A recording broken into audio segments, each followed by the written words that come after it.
sa pagbansayan sa bagong paagi o sa pag-usap sa atong sistema o sa pag-usap sa atong konsepto.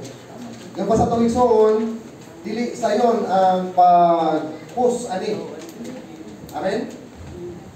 Hallelujah. Amen. Sa usa ka tuig niya og tunga nga pag-endorse ani ang mga workers, mga elders o ang mga responsable nga mga igsoon or magwa magpakabana.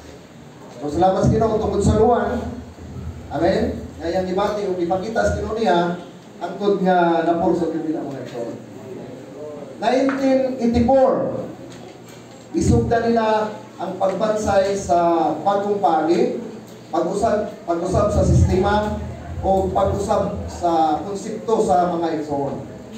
1922 nagsugod ang Iglesianong Kinabuhi ito sa Taiwan, sa China, nga unta makagawas ta sa impluwensya sa reliyon. Nga doon na may usa ka tao nga mamulong. Pero niya for how many years?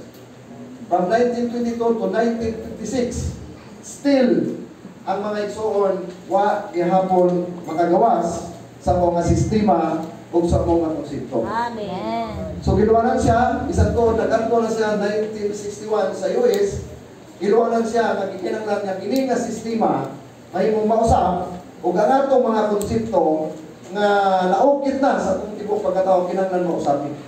Yung pa sa itong iso, dili sa yon ang pag-promote ining mga bagong paagi. Amen? Amen. Then, itong isang gabi, nagtungtong ko, samtalan mo lang itong paagi, 1994, nakauban ko sa pagbansay sa Cebu. Atong pagputo sa unang kaguriang dingin nato. Atong daghan kayo